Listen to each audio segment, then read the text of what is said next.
네, 전해드린 것처럼 유엔 총회 참석을 위해 미국 뉴욕을 방문 중인 이재명 대통령이 잠시 후에 유엔 총회 기조 연설에 나섭니다. 봉영식 연세대 개건 교수와 함께 관련한 내용 이야기 나눠보겠습니다. 어서 오십시오. 안녕하십니까.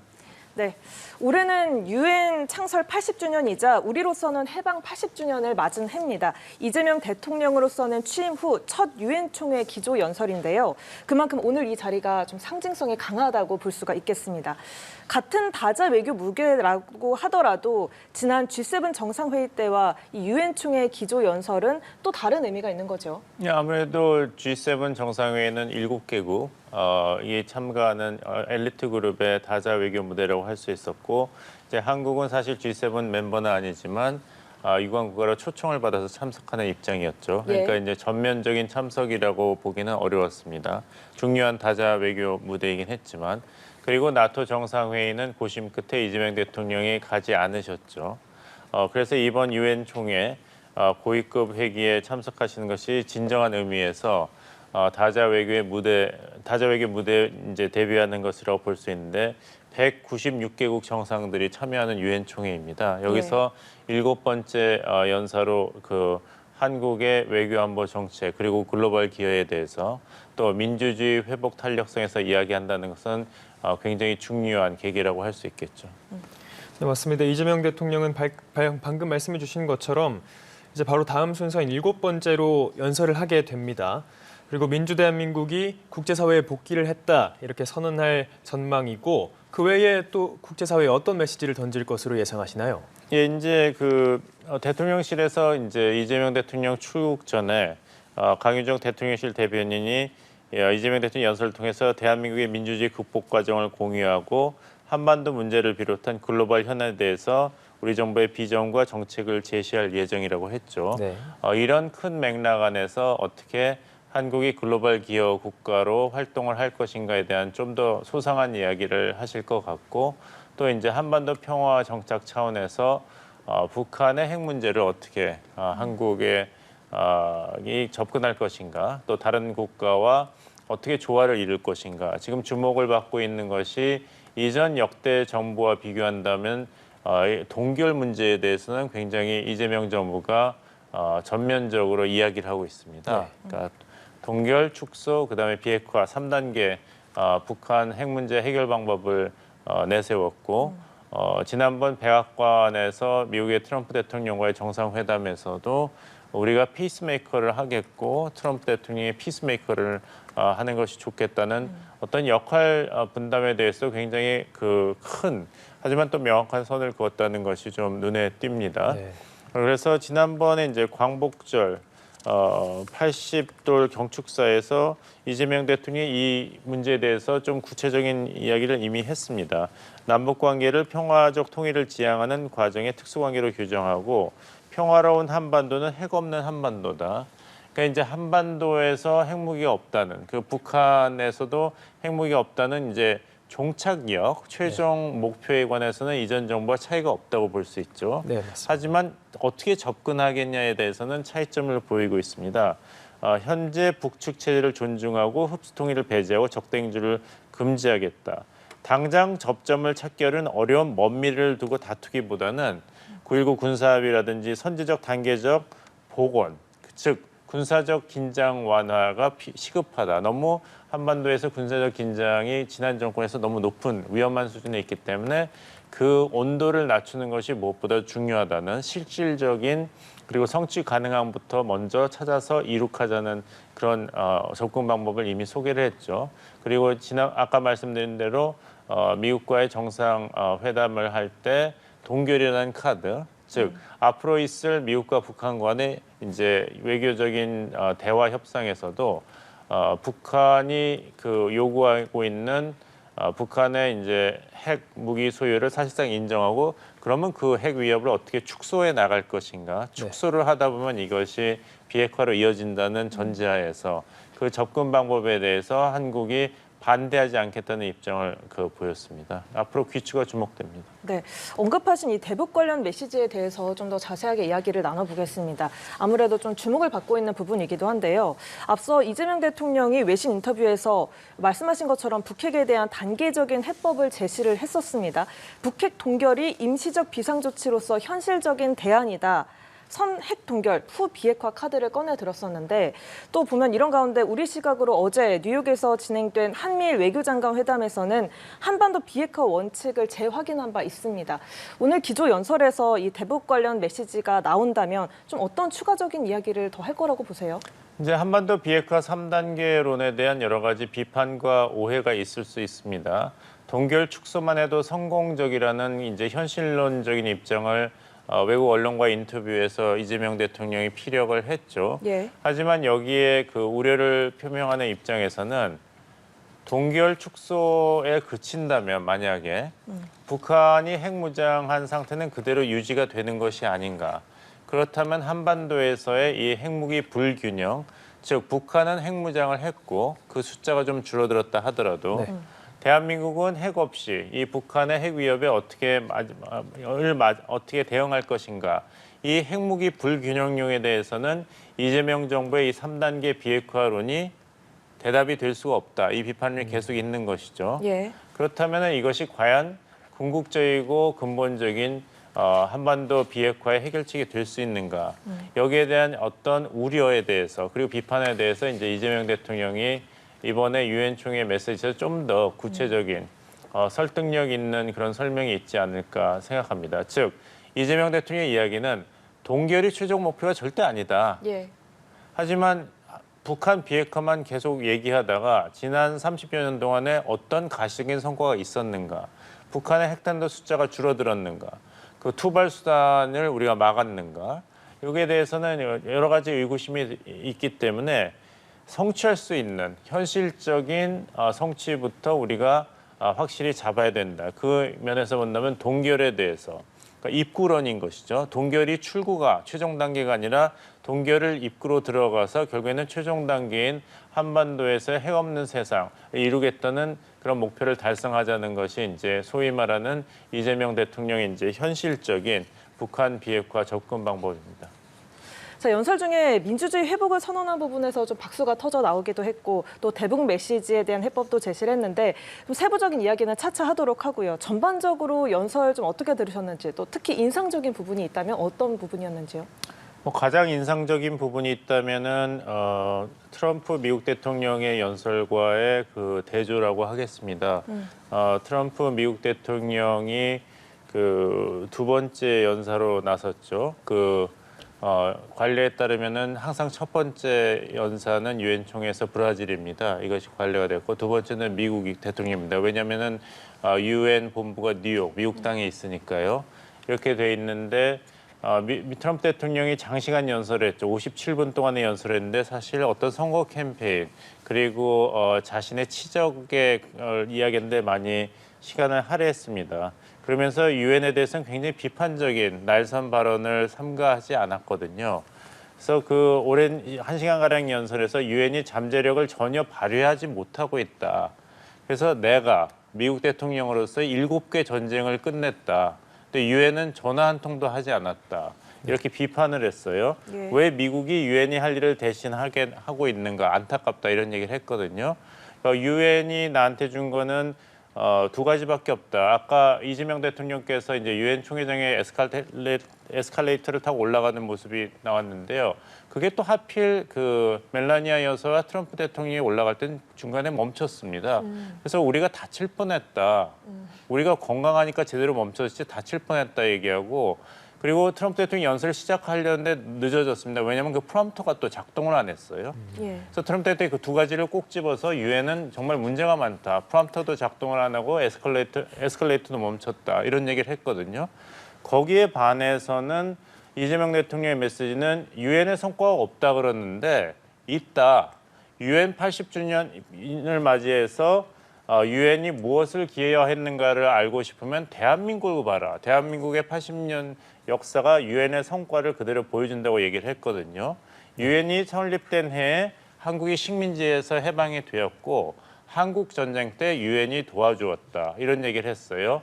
그 토대에서 한국은 세계에서 유일하게 산업화와 민주화에 성공한 나라고 특히 지난번 친위 쿠데타의 충격을 딛고 한국이 국제사회에 완전히 복귀했다는 것을 당당히 선언한다. 이런 트럼프 대통령의 비판적, 부정적인 연설에 아주 대조되는 굉장히 긍정적이고 희망적인 연설을 했습니다. 예. 네, 그리고 연설 전에 말씀해 주셨던 것처럼 이재명 대통령이 대북 문제 해법에 대한 이제 구체적인 구상을 밝혔습니다. 이제 평화 공존, 공동 성장의 한반도를 향한 새로운 여정을 시작할 것이다라고 하면서 이제 적대 행위는 일체 없을 것이다라는 뜻을 밝혔는데 어떻게 보셨나요? 북한에 대해서 계속 일관적인 메시지를 던지고 있는 것이죠. 흡수 통일을 지향하지 않고 일체의 정대 행위를 금지하겠다. 남북 간의 불필요한 긴장 해소를 하는 것이 첫걸음이다. 이 메시지를 여러 가지 국내 정치 일정상의 연설에서도 강조했지만 이번에 유엔 총회 연설에서도 강조를 했습니다. 그래서 남북 간 신뢰 회복과 상호 존중이 그 첫걸음이다라는 얘기를 국제사회 196개국 앞에서 했기 때문에 이것을 이제 북한이 어떻게 수용할 것인가에 대해서는 그 다음 그 단계가 되겠죠. 북한 대표의 연설이 어떤 내용을 가질까를 우리가 좀 주목해야 될 것 같은데 교류 관계 정상화, 비핵화, END, End Initiative를 제시했는데 문제는 교류와 관계 정상화에서 얼마나 북한이 호응으로 나올 것인가. 네. 지금 상태로는 사실 전망이 밝지는 않습니다. 사막에서 꽃이 피는 거를 바라는 헛된 망상이라는 이야기를 김여정 부부장이 이제 이재명 정부가 친화 메시지를 낼 때마다 이런 식으로 응답을 했거든요. 네. 그래서 북한 입장에서는 지금은 아무리 대한민국 정부가 이제 화해 제스처를 제시한다 하더라도 주목하는 대상은 아무래도 미국 트럼프 행정부인 것 같습니다. 하지만 여기에 대해서도 이재명 대통령은 지난 한미 정상회의에서 북미 간의 고위급 정상회담과 협상에 대해서 한국은 전폭적인 지지를 한다 이런 메시지를 확실히 했거든요. 그러니까 이제 미국과 북한 간의 어떤 대화 재개라든지 협상 재개가 있다 하더라도 그것이 한국의 소외로 이루어지지 않는다. 즉 미국과 한국은 같은 페이지에 있다.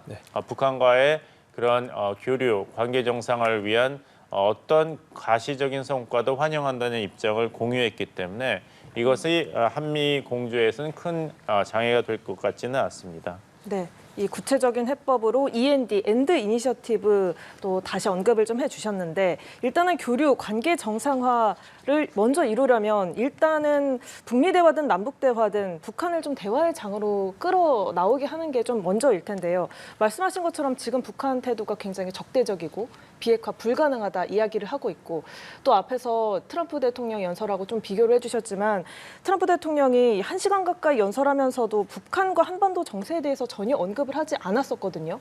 좀 북한의 태도를 좀 바꾸려면 어떻게 하는 게 좀 변화를 이끌어낼 수 있을까요?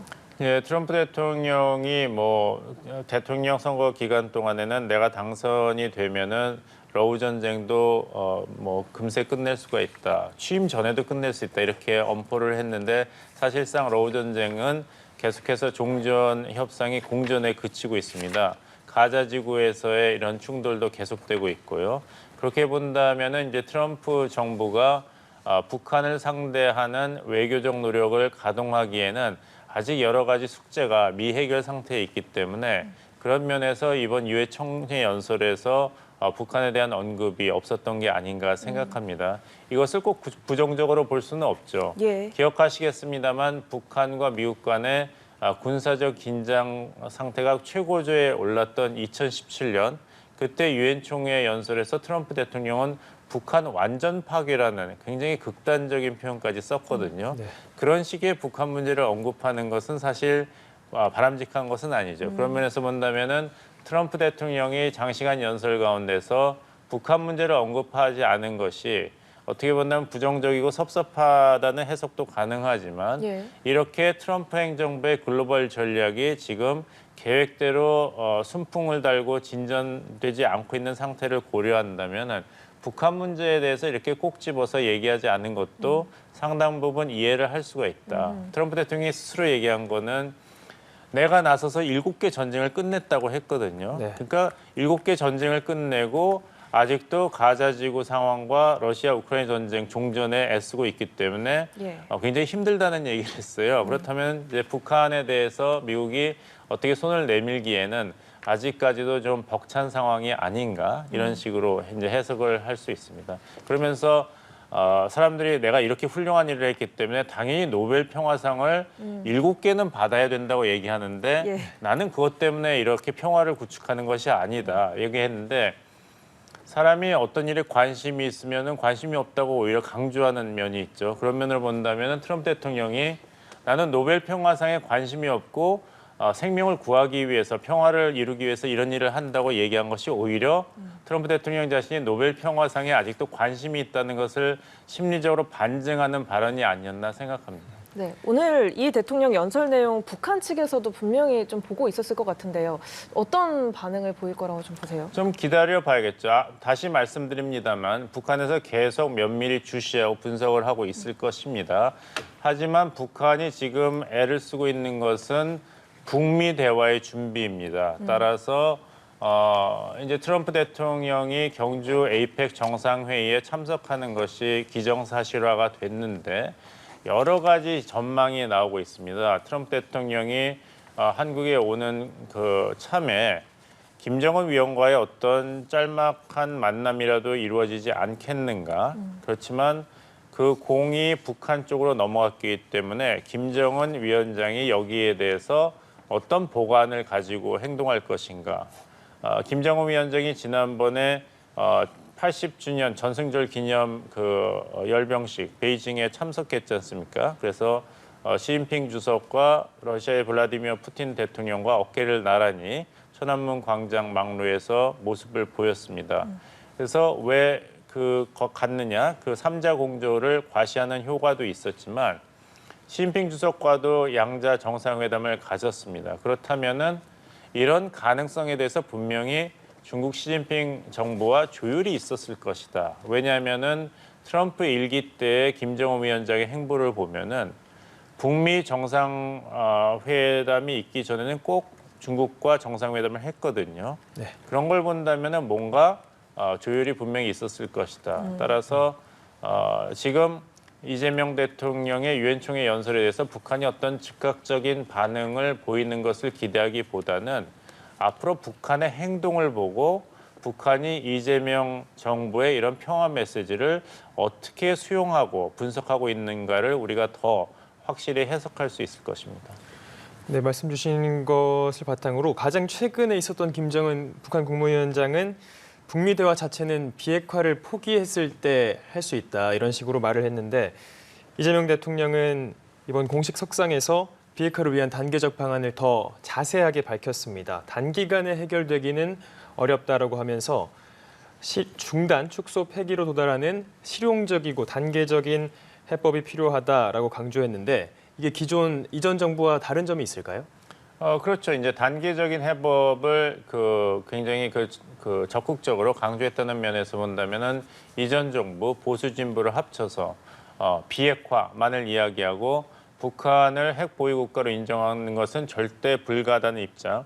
거기서는 좀 더 많은 융통성, 탄력성을 보이는 그런 새로운 접근 방법이 분명합니다. 아까 말씀드린 대로 핵 미사일 능력 고도화 중단부터 시작해서 축소의 과정을 거쳐서 폐기에 도달하는 실용적 단계적인 해법이다 했는데 우려는 북한이 핵 미사일 능력의 고도화 중단을 하는 대가로 경제 제재 해제를 받는다든지 아니면은 핵 보유를 인정받는다든지 한다면 이것이 과연 우리가 받아들일 수 있는 북한의 비핵화로 볼 수 있는가 여기에 대해서는 아무래도 앞으로도 논란의 여지가 분명히 있을 것입니다. 네. 이런 한반도 냉전을 끝내겠다라고 한 아까 전에 이야기했던 END 이니셔티브 실현을 위해서는 한미 공조, 동맹 관계도 굉장히 중요할 텐데 일단은 지난번 백악관에서의 한미 정상회담 분위기는 나쁘지 않았습니다. 그런데 좀 그 이후를 보면 세부적인 관세 협상이라든지 조지아 구금 사태 그리고 또 이스타 비자 뭐 등등 좀 굉장히 트럼프 행정에 대해서 불만을 표시하는 국민들이 많이 있거든요. 이 이니셔티브 제안에 대해서 미국은 좀 어떤 반응을 보일까요? 글쎄요, 좀 그 한미 간의 이제 경제 협력 그리고 안보 공조가 녹록치 않은 것은 사실 현실입니다. 관세 협상도 지금 진전이 되지 않고 있기 때문에 미국이 왜 이렇게 한국에 대해서 그 야박한 그런 태도를 계속 보이고 있는가? 왜 협력 국가에 대해서 이렇게 부정적이고 어떤 체벌과 같은 행동을 보이고 오히려 중국, 러시아 같은 적대 국가에 대해서는 양보를 많이 하는가? 그것은 분명히 많은 한국민들이 느끼고 있을 것이고 이것이 꼭 한국에만 국한된 것은 아니죠. 일본, 대만, 유럽연합 같은 전통적인 미국의 우방 국가도 같이 이런 불만을 공유하고 있는 것이 사실입니다. 따라서 여기에 대해서 미국이 앞으로 어떤 행동을 보일까는 분명히 중요한데 근데 이제 유엔 총회 참석차 떠나기 전에 이재명 대통령이 그 SNS에서 의미심장한 메시지를 올렸죠. 국민의힘 의원이 그 이재명 정부가 국방을 소홀히 한다.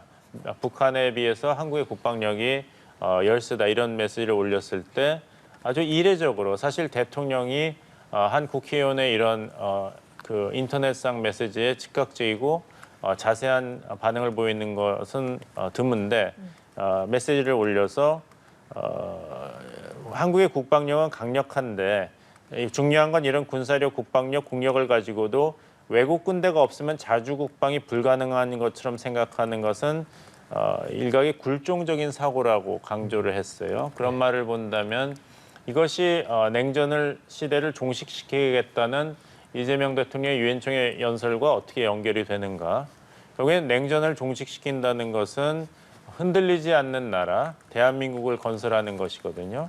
그렇다면은 그러기 위해서는 북한의 핵 미사일 위협에 대해서 어떤 가시적이고 확실한 진전이 있어야 될 것이고 또 미국이 이런 한미 동맹을 미국 우선주의 그리고 마가 운동의 도구로 사용할 때 여기에 대해서 우리가 어떻게 선제적 또 효과적으로 대응할 것인가 그 기제와 능력을 확보하는 것이 중요하겠죠. 그렇다면은 자주국방 능력을 실현하는 것이 급선무다.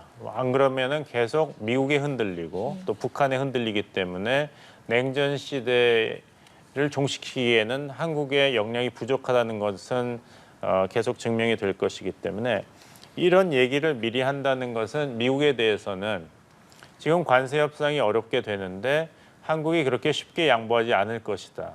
관세 협상에서 한국의 양보를 이끌어내기 위해서 안보 문제에 대해서 새로운 압박을 가할지 모르지만 이것에 대해서 한국은 굴복하지 않고 대응할 준비가 돼 있다는 메시지를 보내는 효과가 있습니다. 한편 국내적으로는 만약에라도 한국이 미국 측과의 이런 협력 관계 재정립 차원에서 국방 예산을 미국이 기대하는 대로 나토 유럽 회원국 수준의 GDP 대비 5%, 지금 뭐 2.3%인데 이것을 굉장히 2배 정도 증가시킨다면 아무래도 국내에서 여론의 반발이 있지 않겠습니까? 우려와. 예. 거기에 대해서 선제적으로 대응하는 효과가 있습니다. 즉, 이 자주국방 실현은 꼭 필요하다. 그리고 이것은 우리가 정말 자주적으로 선택한 문제지 미국의 압박 때문에 우리가 어쩔 수 없이 국방 예산을 이렇게 대폭 증가한 것이 아니다라는 정치적인 정당성을 미리 확보할 수 있는 효과가 있습니다. 이런 두 가지 이유 때문에 이재명 대통령이 굳이 이 국회의원의 메시지에 대해서 이렇게 즉각적이고 또 굉장히 길게 설명을 한 게 아닌가 생각합니다. 이렇게 자주국방을 실현하겠다는 메시지 또 이런 국방비 지출과 관련해서 한국과 미국의 어떤 합의가 있으려면 결국 직접 만나는 게 가장 중요한 사안일 텐데 이번 유엔 총회에서는 트럼프 대통령과 이 대통령과의 공식 만남은 없을 것으로 보입니다. 그래서 더 중요한 게 이제 다음 달 말에 있을 에이펙 정상회의가 있는데 이때 한미 정상회담에서 관련 논의가 있을까요? 그건 두고 봐야겠죠. 한국이 의장국입니다. 의장국인데 이 에이펙 정상회의가 성공한 다자 경제 외교의 장이 되게 만드는 것이 의장국으로는 가장 중요한 과제겠죠. 거기에 이제 한미 간의 중요 현안에 대해서 어떤 진전이 있는 정상 간의 대화와 협상이 있다면은 더 좋겠습니다만 우선순위는 확실히 해야 되는 게 의장국으로서 책임 있는 선택이 아닌가 생각합니다. 그리고 트럼프 대통령과 이재명 대통령이 경주에서 어떤 사이드로 양자 회담을 가진다고 하더라도 그것이 얼마나 생산적이고 긍정적인 결과로 이어질지는 불확실합니다. 네. 지금 관세 협상이 제일 중요하기 때문에 네. 그것이 긍정적으로 진전이 없는 상황에서 말씀하신 안보 외교 분야의 새로운 협력 과제를 의논한다는 것이 관세 협상을 진전하는 데 득이 될 것인가 아니면 더 복잡하게 만드는 변수가 될 것인가에 대해서는 우리 정부가 좀 곰곰이 생각해 봐야 될 것 같습니다. 네, 네. 조금 전에 이야기를 좀 돌아가 봐서요. 연설에서 언급했던 엔드 이니셔티브가 남북 대화뿐만이 아니라 북미 대화 같이 이런 국제 공조를 추동하는 데도 좀 중심축으로 작용할 수 있다라고 보시는지요? 예, 그렇습니다. 이제 이재명 대통령의 연설에서 가장 빈번하게 나온 단어가 이제 첫째는 민주주의였죠. 해결책이 무엇이냐? 더 많은 민주주의라고 했어요. 그래서 한국은 민주주의 회복 경험을 세계와 공유하는 선도 국가가 될 준비가 돼 있다 얘기했죠. 그 다음으로 많이 쓴 형용사가 지속 가능한, 지속적인, 이런 지속을 강조하셨어요. 그래서 80년 동안 한국은 지속적으로 경제 발전을 이룩한 국가다. 그 경험을 세계와 공유할 준비가 돼 있다. 또 한편으로는 지난 80년 동안 한국은 민주주의의 성장을 계속해온 나라다. 이런 지속적인 민주화의 경험을 공유할 준비가 돼 있다. 이렇게 했거든요. 안보 분야에 있어도 지속적인 평화, 지속 가능한 평화를 이야기했습니다. 즉 단기적인 그리고 전쟁이 없다 그러면 평화다. 이런 단기적이고 제한적인 평화를 이야기하는 것이 아니다. 지속 가능한 평화를 어떻게 이룩할 것인가에 대해서 한국은 세계와 같이 노력하고 고민할 준비가 있다고 했거든요. 그렇다면 이제 이재명 정부 앞으로 북한을 어떻게 상대할 것인가는 이렇게 단기적인 군사적인 대치 상황에 대해서 기술적인 어떤 변화를 꾀한다기보다는 예. 북한과 미국 간의 대화도 한국은 지지한다. 왜냐하면 더 많은 대화, 더 많은 민주주의가 민주주의 회복 탄력성 제고의 해답이라고 한 것처럼 더 많은 대화가 있다면 그 대화가 비단 남북 간의 대화에 국한되는 것이 아니라 적대적 관계에 있었던 한국전쟁 이후로 북한과 미국 간에도 대화가 있다면 이것을 한국은 적극적으로 환영하고 지지한다는 그런 네. 메시지를 강조한 것으로 보입니다. 예, 이번 방미의 하이라이트였죠. 이재명 대통령의 유엔 총회 기조 연설 그 내용과 관련해서 지금까지 봉영식 연세대 개건 교수와 함께 이야기 나눠봤습니다. 고맙습니다. 고맙습니다.